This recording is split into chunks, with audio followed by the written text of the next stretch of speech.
I met you down south, Gracetown. Yeah. And I was documenting what the coal looks like, the drum lines, etc. And we pulled up next to your boat and said hi, and you were pretty friendly. Mm-hmm. And then I asked around, and some of the activists said that you also were friendly, so I thought I'd get to know you a little bit better. Sure. And so you mentioned that you grew up on the water. Tell me about your...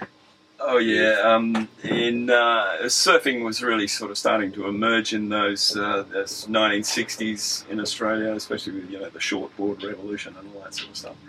And growing up, the 80 or 90% of Australians live by the coast, so the beach and water sports are hugely important to Australians. So, as I was growing up, I was drawn to surfing and the life. Mainly here in Perth and metropolitan beaches, and when I got to my early 20s, after spending so much time in recreation on the water, it made a lot of sense to go and try and work on the water. And I had a friend whose father had a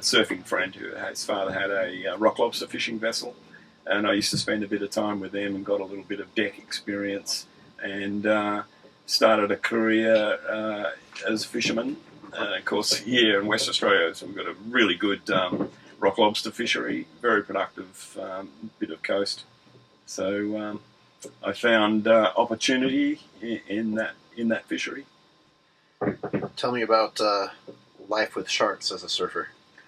Not a lot of encounters in those early days. There seems to have been more encounters in these 1990s, year 2000. In those days, how's that possible? Australian waters were pretty heavily exploited in those days. Perhaps this is the reasoning why. A lot of the seal colonies were still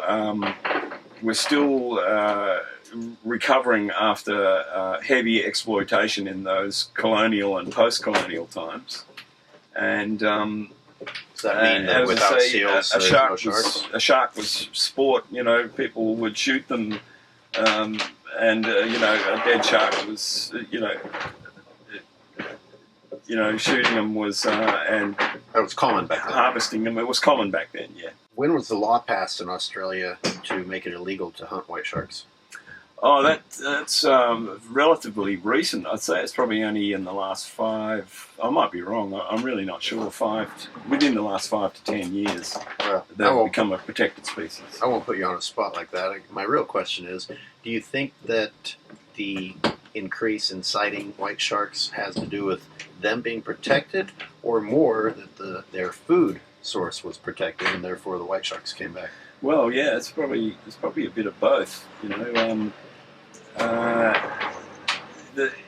The protection mechanism, it's worked really well, and yeah, you're right. The conservation of fish stocks has probably led to an expansion of the seal colonies, which has promoted better breeding conditions for these animals, and they've responded. Let's talk about this job. You obviously are someone who loves the ocean. Was it tough for you at all to have to kill these animals? Not particularly. I've been involved in a commercial shark fishery, and I understand that the commercial fishing boat, when it goes to sea, something's got to die. Whether it be a rock lobster or a crab or a shark. And I've some experience in the commercial fishery for shark in Australia. Australian. Going into I asked you this earlier, but I'll ask again. If this goes into effect again, will you accept the contract? Yeah, if I qualify. There's a process of qualifying, and it's all very well doing it for 3 months straight, but I can imagine if we were doing it for 6 months straight, it's going to be a far more complicated exercise, because we're going to have to recruit other skippers and qualified people in terms of firearms. Firearms are very, very closely regulated here in Australia, so not everyone's got a firearm license, and you have to qualify. Where did the firearm that you used come from?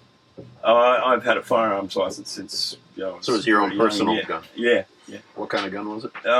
We used a .22 caliber rifle and also a shotgun, a 12-gauge shotgun. So fisheries didn't say you need to use this type of gun. Here it is. No, not necessarily. It's pretty much up to us. But the major component of the whole thing is actually having a firearms license. They don't give them away readily here in Australia. You have to qualify. How did you determine whether to go with the 22 or the shotgun? Oh, they're the weapons I had. I already had a .22 rifle. But you went back and forth between those two, or which did one of them? We started with the .22, and then we got a bit of criticism. We haven't got a big enough gun. Sometimes we'd use 2 or 3 or more rounds to kill an animal. So there was some criticism out there about not using adequate equipment. So a response to that, and I was a bit nervous about using a 12-gauge shotgun on board, on a pitching and rolling platform, wet hands, powerful rifle at close range. So I was concerned about those safety aspects. And and I would think that the actual killing of the animal with a shotgun visually would also be a press problem. I mean, isn't that a pretty bloody sight?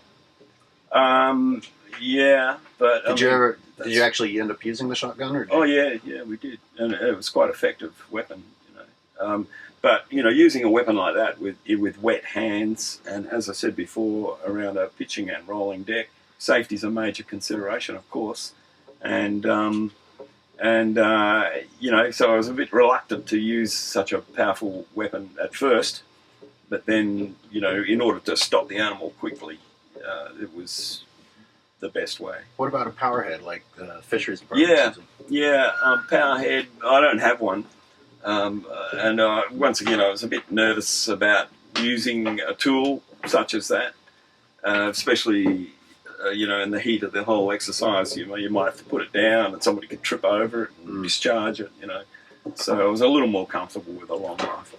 And so you weren't given any tools; you had to come up with your own. No. The only thing that was given us, if you like, was the gear, the actual fishing gear, the hooks and floats and ropes and anchors for it. The rest of it, the boat and the equipping of it was up to me.